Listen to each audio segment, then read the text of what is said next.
Ladies and gentlemen, may I have your attention please? Ready, set, go.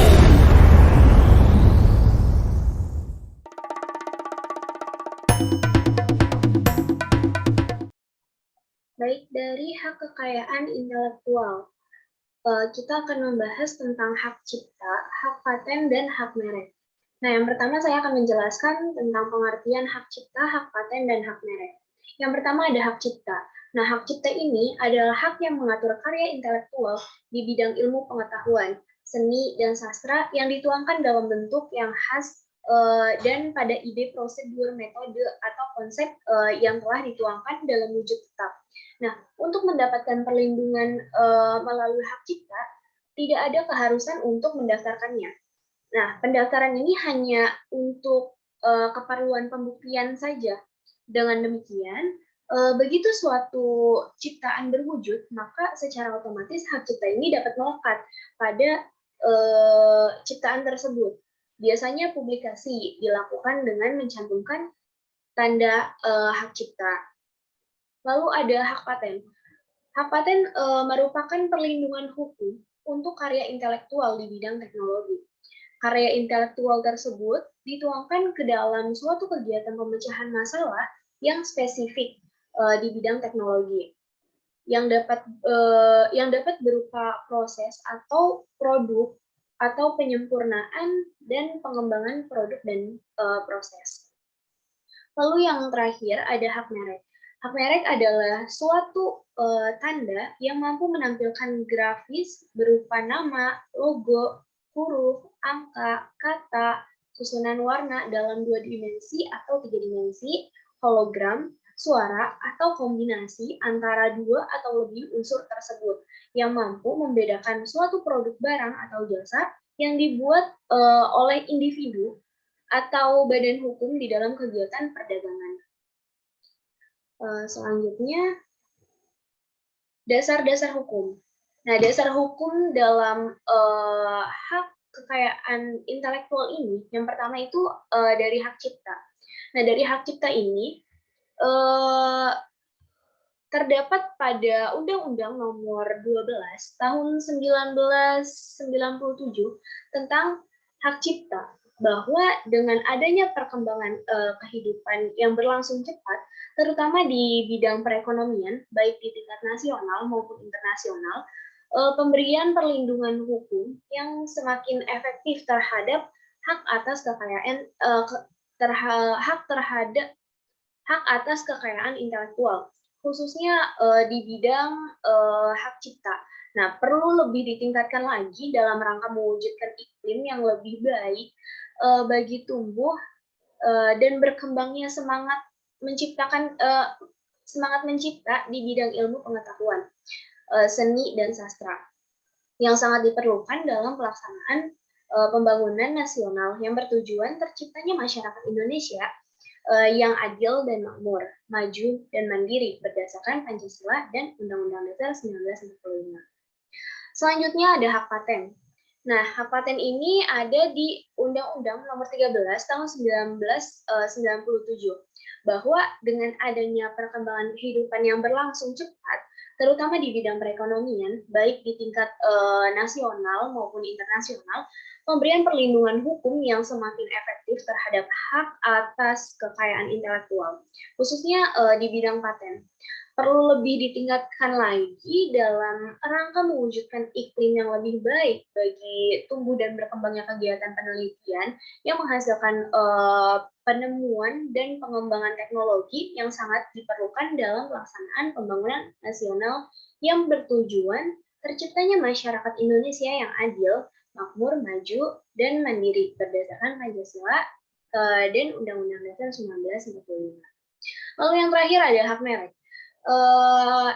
Hak merek ini tercantum dalam Undang-Undang Nomor 14 Tahun 1997, bahwa dengan adanya perkembangan kehidupan yang berlangsung secara tepat, terutama di bidang perekonomian, baik di tingkat nasional maupun internasional, pemberian perlindungan hukum yang semakin efektif terhadap hak atas kekayaan intelektual, khususnya di bidang merek. Perlu lebih ditingkatkan dalam rangka mewujudkan iklim yang lebih baik bagi tumbuh dan berkembangnya kegiatan perdagangan dan penanaman modal yang sangat diperlukan dalam pelaksanaan pembangunan nasional yang bertujuan terciptanya masyarakat Indonesia yang adil, makmur, maju, mandiri berdasarkan Pancasila dan Undang-Undang Dasar 1945. Assalamualaikum warahmatullahi wabarakatuh. Baik, di sini saya akan melanjutkan penjelasan tentang hak kekayaan intelektual dalam dunia internasional. Hak kekayaan intelektual di dunia internasional ini ada beberapa organisasi. Yang pertama itu ada Kongres Wina dan Traktat Paris atau Paris Treaty. Nah, perjalanan panjang dalam memperjuangkan hak kekayaan intelektual telah dilakukan sejak abad ke-18. Wacana untuk mengakomodasi intelektualitas manusia dalam bentuk hak yang lebih hakiki dan terstruktur dalam koridor hukum semakin mengemuka di Eropa. Berkembangnya benua Eropa saat Renaissance berlangsung pada abad ke-15 adalah suatu periode sejarah di mana ilmu pengetahuan dan budaya baru tercipta sangat pesat. Momentum revolusi ini yang memajukan sistem pengaturan hak atas kebendaan dalam hukum perdata. Pemikiran untuk melindungi hasil karya intelektual pun mulai digagaskan dalam bentuk mekanisme formal. Yang kedua ada World Intellectual Property Organization atau WIPO. WIPO ini merupakan suatu perserikatan bangsa-bangsa atau PBB membentuk kelembagaan internasional yang diberi nama World Intellectual Property Organization atau WIPO yang berdiri pada tanggal 14 Juli 1967 di Stockholm. Badan ini merupakan salah satu badan khusus PBB yang dibentuk tujuannya mendorong kreativitas dan memperkenalkan perlindungan kekayaan intelektual di seluruh dunia. Yang ketiga itu ada persetujuan Trade Related Aspect Intellectual Property Rights atau TRIPS. Pembentukan TRIPS sebagai instrumen hukum mengelola hak kekayaan intelektual dunia sebenarnya tidak lepas pelaksanaan Uruguay Round pada tahun 1990. Kanada sebagai salah satu anggota General Agreement on Tariff and Trade atau GATT secara formal mengusulkan pembentukan suatu badan perdagangan internasional. Berdirinya WTO ini membawa perubahan yang sangat signifikan dalam sistem perdagangan dunia.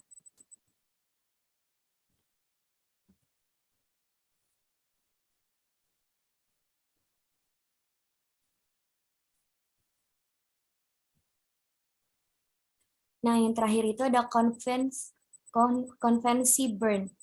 Nah, konvensi Bern ini setelah adanya konferensi Paris digulirkan sebagai momentum awal penghargaan hak intelektualitas manusia khususnya di bidang hak milik. Proses ini kemudian dilanjutkan dengan munculnya konvensi Bern yang dibentuk pada tahun 1886. Konvensi ini lahir pada akhir tahun 1900-an. Karya-karya hak cipta secara bertahap telah menjadi elemen penting dalam perdagangan internasional. Hak cipta di bawah konvensi Bern bersifat otomatis, tidak membutuhkan pendaftaran secara eksplisit. Baik, sekian. Terima kasih. Saya kembalikan kepada moderator. Selanjutnya yaitu hak-hak yang diterima pada hak kekayaan intelektual yang terdiri dari hak cipta, hak merek, dan hak paten. Yang pertama ada hak cipta. Menurut Undang-Undang Nomor 28 Tahun 2014 tentang hak cipta pasal 4 menyebutkan bahwa hak cipta merupakan hak eksklusif yang terdiri dari hak moral dan hak ekonomi. Hak eksklusif yang berkaitan dengan hak cipta yaitu hak eksklusif bagi pelaku pertunjukan, produser fonogram, dan lembaga penyiaran. Yang pertama, pelaku pertunjukan. Pelaku pertunjukan merupakan seseorang secara individu atau bersama-sama menampilkan sebuah karya seni yang biasa kita sebut aktris, aktor, dan musisi dan yang lainnya.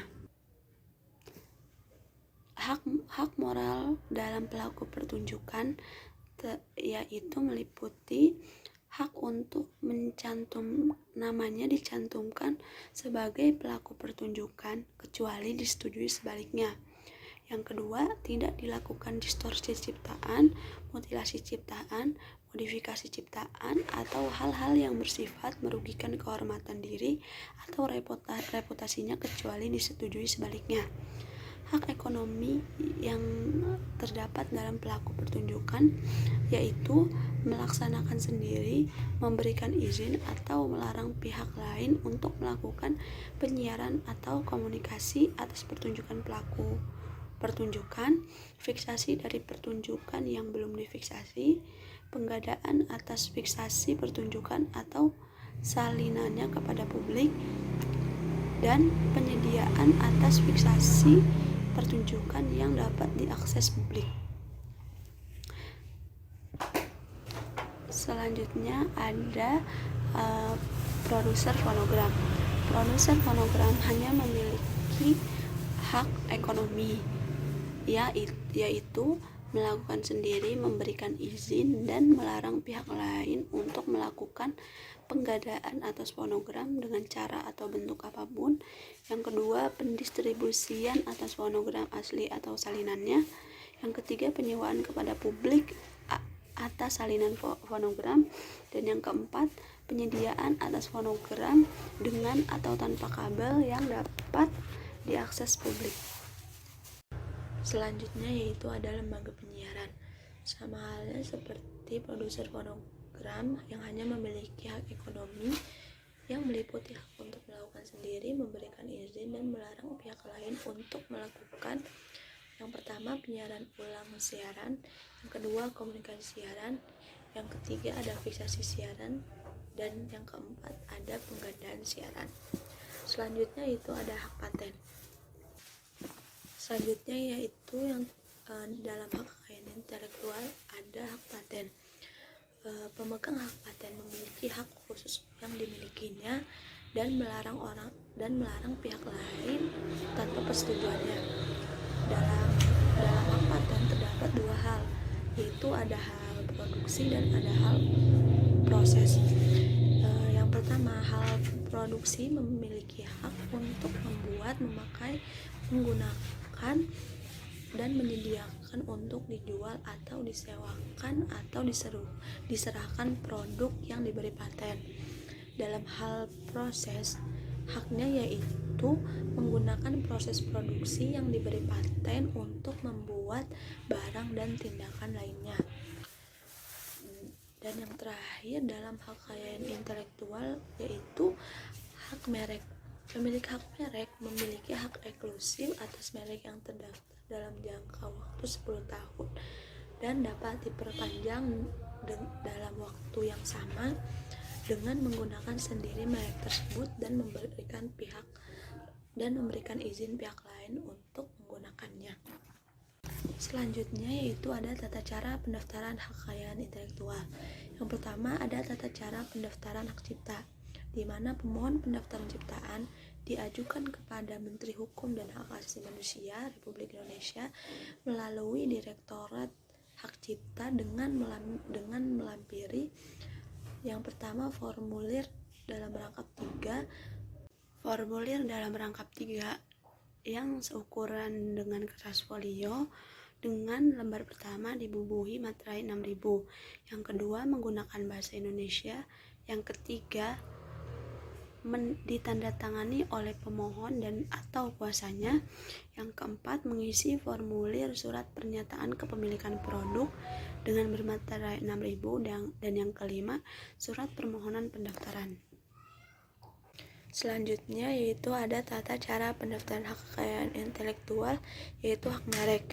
Yang pertama, mengajukan permohonan kepada Ditjen KI dengan melengkapi persyaratan yang diminta. Yang kedua, Ditjen KI melakukan pemeriksaan terhadap kelengkapan persyaratan merek. Yang ketiga, dalam waktu paling lama 30 hari terhitung sejak penerimaan kelengkapan persyaratan dilakukan pemeriksaan substantif dalam waktu paling lama 9 bulan. Yang keempat, dalam waktu paling lama 30 hari setelah penerimaan surat pemberitahuan pemeriksaan substantif, Pemohon atau kuasanya dapat menyampaikan tanggapan dengan menyebutkan alasan.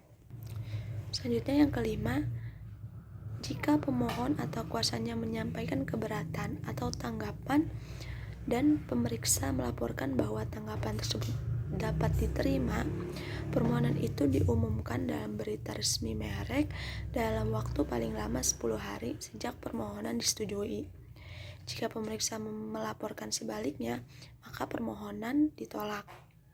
Yang keenam, terhadap permohonan yang diterima, Jitin KI menerbitkan sertifikat merek kepada pemohon atau kuasanya dengan waktu paling lama 30 hari terhitung sejak tanggal berakhirnya jangka waktu pengumuman. Dan yang terakhir, dapat diajukan banding kepada komisi banding apabila pendaftaran merek ditolak oleh Ditjen KI berdasarkan alasan yang bersifat substantif. Selanjutnya yaitu ada tata cara pendaftaran hak paten. Yang pertama yaitu mengisi formulir permohonan dan membuatnya dalam 4 langkah. Yang kedua yaitu mengisi spesifikasi paten. Mengisi spesifikasi paten dimulai dari judul invensi, latar belakang, uraian singkat dan uraian versi lengkap invensi, gambar teknik, uraian singkat, gambar abstrak, dan klaim yang dinyatakan baru serta layak mendapat hak paten. Yang ketiga, melengkapi syarat formalitas seperti yang terdiri dari surat pengalihan hak apabila inventor dan pemohon bukan orang yang sama, surat kuasa jika permohonan diajukan melalui kuasa, kemudian fotokopi KTP atau identitas jika pemohon perorangan, akta pendirian badan hukum yang dilegalisir bila pemohon adalah badan hukum, kemudian fotokopi NPWP, fotokopi KTP atau identitas, dan yang lainnya. Yang keempat adalah membayar biaya pendaftaran. Yang kelima ada pemeriksaan administratif. Pengumuman pemeriksaan administratif akan diberikan selama 6 bulan dimulai dari 18 bulan dari tanggal penerimaan. Kemudian selanjutnya mengajukan permohonan pemeriksaan substantif dengan menyerahkan formulir yang telah dilengkapi dan membayar biaya ke DJHKI. Masa pengumuman berakhir paling lama 36 bulan dari tanggal penerimaan. Dan yang terakhir, jika permohonan ditolak, maka pemohon paten dapat mengajukan banding. Jika diterima, maka akan mendapatkan sertifikat hak paten. Dan kejahatan hak kekayaan intelektual. Pelanggaran hak cipta atau dikenal dengan istilah pembajakan adalah penggunaan suatu materi yang masih dilindungi hak cipta tanpa seizin pencipta atau pemegang haknya. Dalam hal ini, melanggar hak eksklusif tertentu yang diberikan kepada pemegang hak cipta seperti menggandakan, memproduksi, mendistribusikan, menampilkan atau memamerkan ciptaan atau membuat ciptaan turunan. Kemudian masalah ini biasanya dapat diselesaikan secara kekeluargaan melalui penarikan dari pemusnahan bajakan atau dibawa ke pengadilan.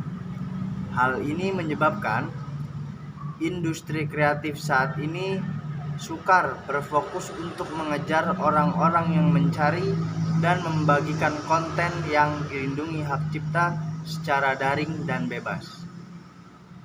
Kemudian, pelanggaran hak kekayaan intelektual adalah pelanggaran hak kekayaan intelektual. Oleh karena itu, pelanggaran kekayaan intelektual misalnya dapat berupa salah satu dari berikut. Yang pertama yaitu perangkat lunak. Kemudian yang kedua yaitu pelanggaran paten. Kemudian yang ketiga pelanggaran merek dagang. Kemudian yang keempat, pelanggaran desain. Kemudian yang kelima yaitu ada cyber squatting. Selanjutnya ada contoh pelanggaran hak cipta yang seringkali terjadi di Indonesia.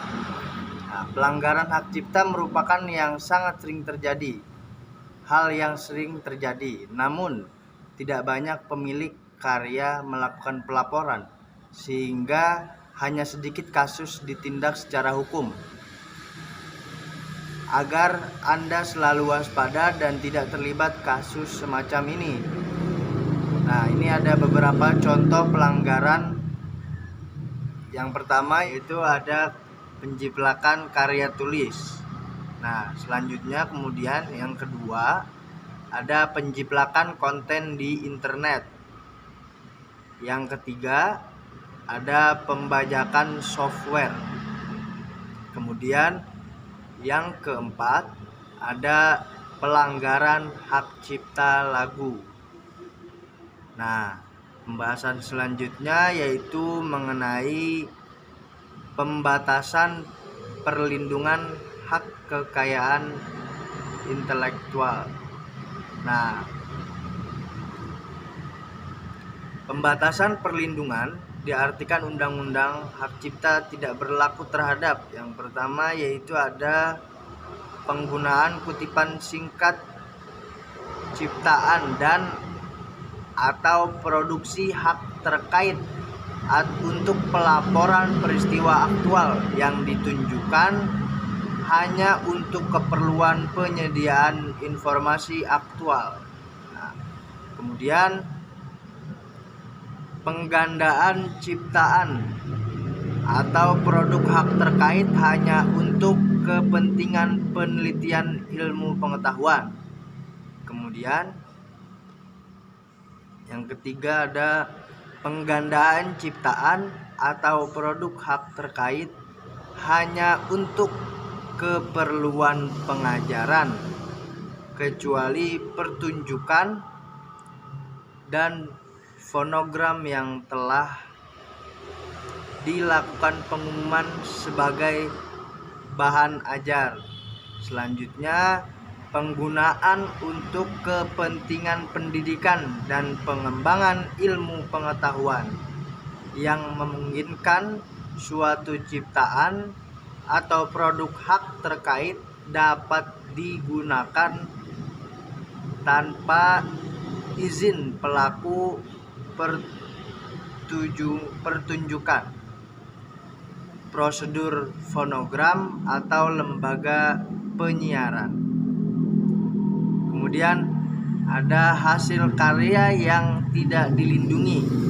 Karya yang tidak dilindungi oleh hak cipta mencakup yang pertama yaitu ada hasil karya yang belum diwujudkan dalam bentuk nyata. Kemudian selanjutnya setiap ide atau prosedur atau sistem, metode, konsep, prinsip, temuan atau data walaupun telah diungkapkan atau dinyatakan atau digambarkan atau dijelaskan dan atau digabungkan dalam sebuah ciptaan.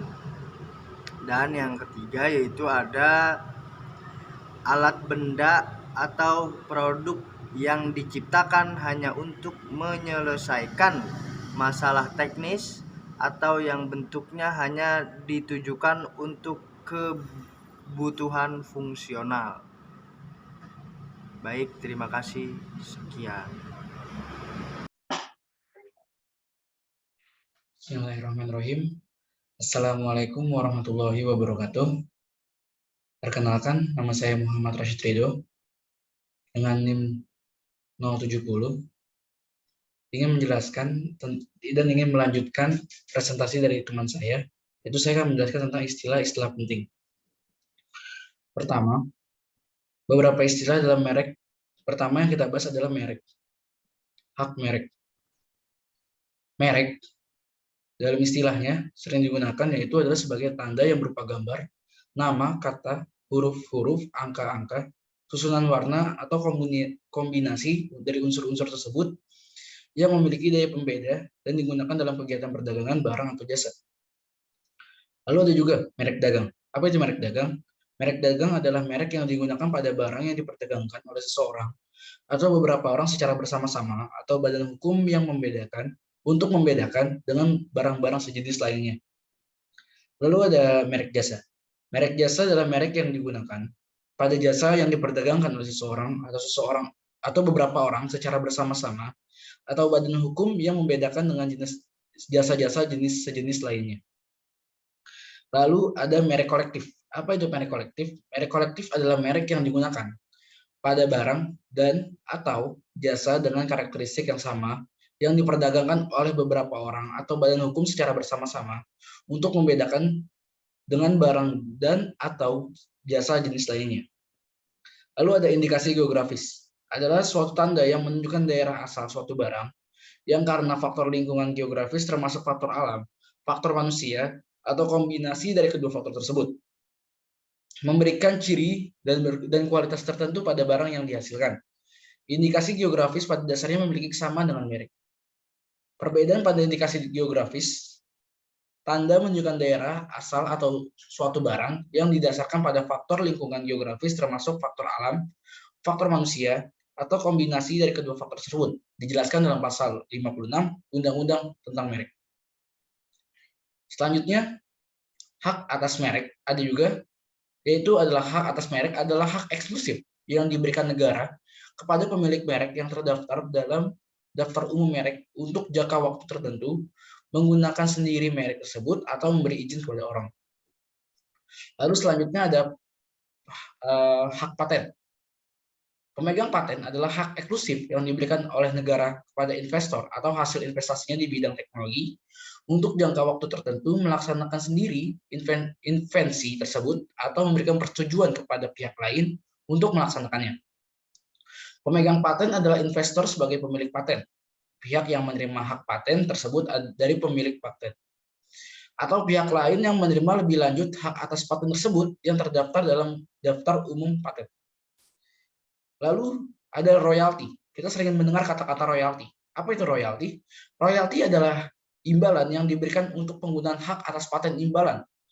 Hak atas paten imbalan adalah kompensasi yang diberi kompensasi yang diterima oleh pihak yang berhak memperoleh paten atas suatu invensi yang dihasilkan dalam hubungan kerja atau invensi yang dihasilkan oleh karyawan maupun pekerja yang menggunakan data dan atau sarana yang tersedia dalam pekerjaannya sekalipun perjanjian tersebut tidak mengharuskan untuk menghasilkan invensi atau pemegang paten atas invensi yang dihasilkan oleh investor dalam hubungan dinas atau pemegang paten dari penerima lisensi wajib atau pemegang paten atas paten yang dilaksanakan oleh pemerintah. Kita sering mendengar kata-kata royalti tersebut. Biasanya royalti tersebut tentang karya. Lalu hak cipta. Pertama kita perlu tahu tentang pencipta. Pencipta adalah seseorang atau beberapa orang secara bersama-sama yang atas inspirasinya melahirkan suatu ciptaan kemampuan. Suatu ciptaan berdasarkan kemampuan pikiran, imajinasi, kecekatan, keterampilan, atau keahlian yang dituangkan ke dalam bentuk khas yang bersifat pribadi. Di sini melahirkan suatu ciptaan. Apa itu ciptaan? Kita jelaskan lagi di bawahnya. Ciptaan adalah hasil setiap karya pencipta yang menunjukkan keasliannya dalam lapangan ilmu pengetahuan, seni, atau sastra. Lalu, tentang hak ciptanya.